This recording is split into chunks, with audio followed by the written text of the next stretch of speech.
But let's unpack this. Dan Brown, he's back.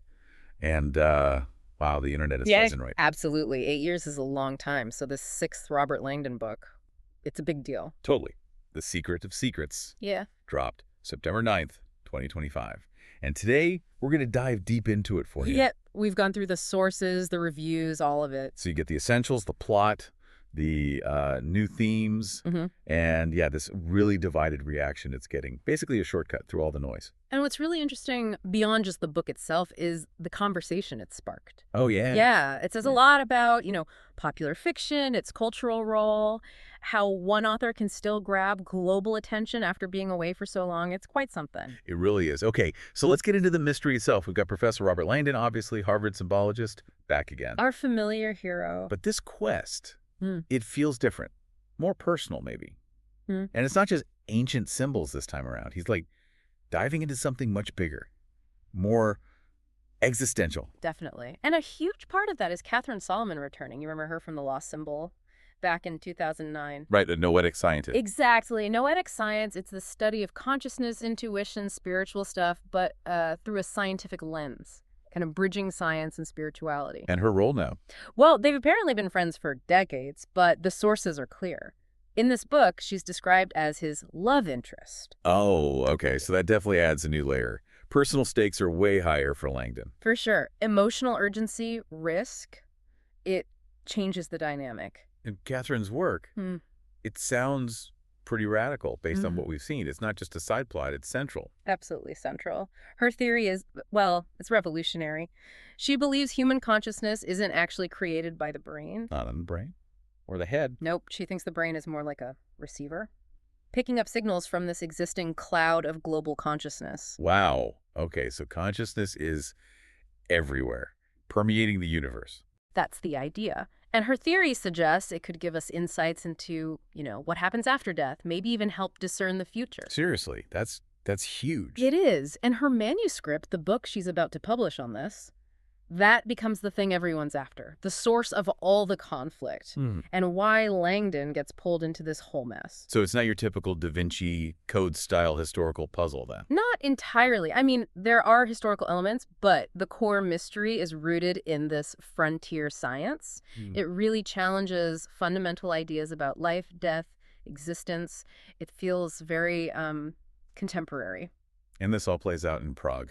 Prague, yes, the city of 100 spires. And Brown really uses the city. It's not just scenery. How so? Well, you get the Gothic beauty, the medieval history, of course, but it's also that sort of Kafkaesque mystique. That feeling of hidden meanings, surrealism, things operating just beneath the surface. Perfect for this kind of story. Makes sense. Yeah. It's like the city itself has secrets. Exactly. He talks about a shadow city hiding in plain sight. Langdon's moving through real places, Prague Castle, the Charles Bridge over the Vltava, the Clementinum Library. Oh, I know the Clementinum. Stunning place. Incredible, isn't it? St. Vitus Cathedral, Strahov Monastery Library, the astronomical clock, they're all in there. But it's the atmosphere, the ancient layers of the city that really mirror the themes of hidden knowledge, hidden consciousness. Creates this palpable sense of, mystery. Okay, so the stakes. Catherine has this revolutionary manuscript. People want it, and then she disappears. Right from their hotel room. Vanishes. And suddenly Langdon's in this international race. Against who? Oh, it's a mix. A shadowy international group, rival scientists after her work, corrupt government types, even the Czech counterintelligence, the BIS. The Bezpečnostní informační služba. Their intelligence agency. That's the one. So Langdon has to find Catherine, protect her, and stop her knowledge from falling into the wrong hands. It's classic Brown, but with this added personal, high-tech twist. So, yeah, like we said, he's not just decoding symbols anymore. He's suddenly neck-deep in consciousness theory while chasing his love interest through Prague. How big a shift is this, really, for the series? It's significant. It definitely broadens the scope, pulls it right into current scientific debates. For some readers, that makes it more relevant, more thrilling, maybe. But for others? For others, as we'll get into with the reviews, it might feel like it overshadows Langdon himself. The symbologist solving tangible historical clues. It's Brown evolving, trying to keep the formula fresh by tackling cutting-edge stuff. But it does change the feel. Right. Pushing boundaries thematically, personally, for Langdon. Yeah. And when you do that, especially after an 8-year gap, you're going to get strong reactions. Exactly. And The Secret of Secrets is definitely proof of that. The readership seems really split, love it, or, well, really don't love it. Okay, let's dig into that. But first, the style. It is still a Dan Brown novel, right? Yeah. You recognize the blueprint. Oh, for sure. The intricate plot, the breakneck pace, twists everywhere, the mix of big ideas and travelogue, codes, puzzles, secret groups. It's all there. Familiar structure, but with that twist we talked about. Exactly. And that's where the divide seems to start for a lot of people. The familiar elements are present, sure. The suspense is there.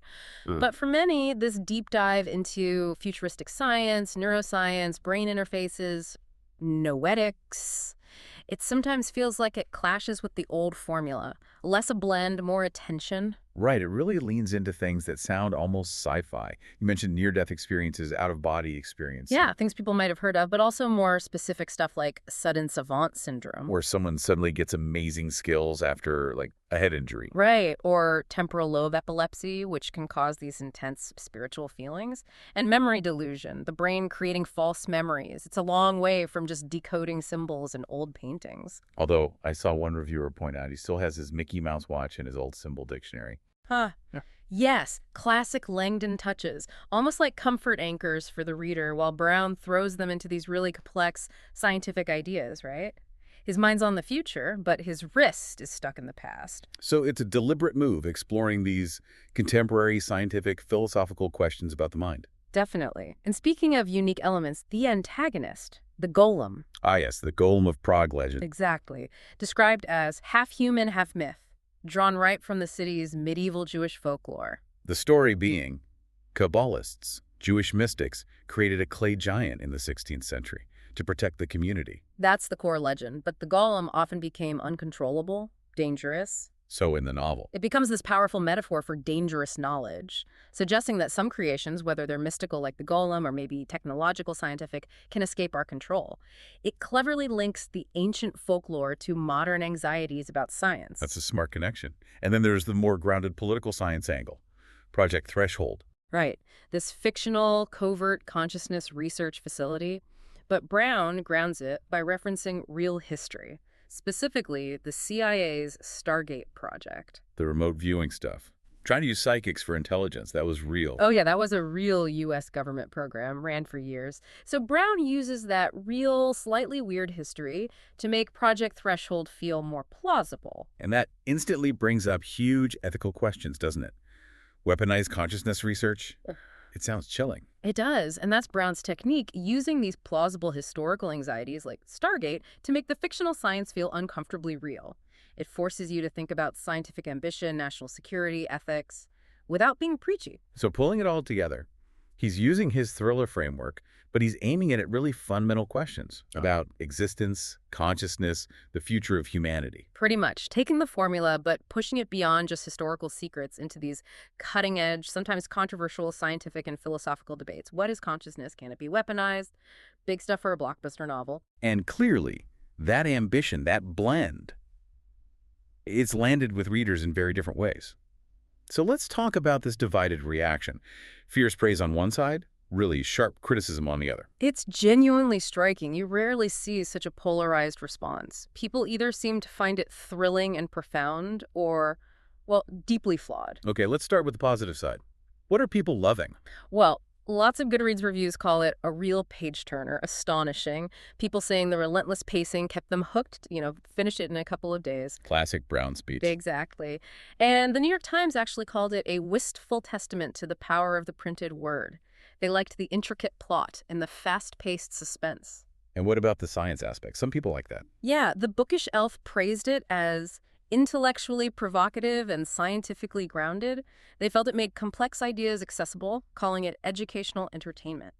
People also loved the detailed descriptions of Prague, the puzzle elements. And the romance between Langdon and Catherine. That got positive notes, too. Added emotional depth, apparently, without getting in the way of the main plot. Many felt she was a good intellectual match for him, making it feel like a real partnership. Okay, so that's the praise. But then, the criticism sounds pretty harsh, too. Oh, definitely. A lot of reviews called it repetitive, formulaic, even lazy. saying Langdon's escapes and solutions felt too easy, too predictable this time around. Like he just conveniently knows how to pick any lock or dodge any bullet. Something like that, taking away the real sense of danger, perhaps. And the core science, Catherine's theories, some critics savaged it. Like who? Ron Charles at the Washington Post famously called it metaphysical gibberish, basically saying the science was just too far-fetched. Ouch. Yeah. And others didn't hold back either. One review called the whole thing weapons-grade nonsense. Another, a British reviewer, dismissed it as an absolute load of bollocks. Wow, okay. Strong words. So some people really hated the core premise. It seems so. The sheer length was another issue. Sources mention page counts from 650 up to over 700 pages. That is pretty long. Yeah, leading some to call it bloated, arguing it could have been much tighter. And the mix of fact and fiction. Sometimes it apparently strayed too far into fiction for some. How so? A Czech reviewer pointed out some invented things about Prague, like suggesting ancient human sacrifices happened on Petrin Hill, or that people commonly walk around in historical costumes. Details that felt more fantasy than Brown's usual blend. Interesting. And what about Langdon himself? Did he still feel central? That was another criticism. Some felt Langdon, the symbologist, seemed like a bit of a guest in his own book, overshadowed by all the futuristic science. And that the final secret wasn't as mind-blowing as, say, the Da Vinci Code's climax. So the shift in focus didn't work for everyone. It diluted the core Langdon appeal for some readers. Exactly. It felt like maybe he was pushed into a story that wasn't quite tailored to his usual strengths. Oh, yeah. Wildly popular, fiercely debated. It really seems like Brown managed to hit both extremes with this one. It's quite the phenomenon. And here's maybe the most fascinating bit from the reviews. The nostalgia factor. Even people who acknowledge the flaws, the formula, the repetition, they still read it. Right. Many approached it with this fondness for the earlier books, especially the Da Vinci Code. Some literally said they'd read it even if they expected it to be bad. That says a lot about his connection with readers, doesn't it? It's like even a flawed Dan Brown is still a Dan Brown experience they want, like comfort food. That nostalgia is key, I think. It suggests reading his books isn't just about literary merit for many fans. It's about revisiting that world, that character. There's a loyalty there. A trust, maybe, that even if it's not perfect, the ride will be something. Exactly. And that loyalty allows him to take these risks knowing a huge audience will follow, even if they argue about it later. Okay, so wrapping this up, The Secret of Secrets. Yeah. It's classic Dan Brown in structure, takes Langdon somewhere new Prague and into really new territory thematically with consciousness and science. Definitely. And it sparks these incredibly intense reactions, love or hate, which just highlights how effectively it engages people globally with complex ideas. It shows he can still blend history and speculative science, keeping his formula, but pushing it into these new areas that really get people talking. A fascinating balancing act. It really is a case study in how authors evolve and how readers react. So regardless of whether you think it's brilliant or bollocks, this deep dive really highlights something interesting for you to think about. For an author like Brown, maybe the real power of a book like this isn't just about perfect plot or prose. What is it then? Maybe it's that unique ability to ignite curiosity on a massive scale, to spark debate globally, get millions wrestling with big questions about history, science, consciousness, even if the package itself is seen as bloated or formulaic by some. That ability to provoke thought on such a scale, perhaps that's the real secret of secrets in this kind of storytelling.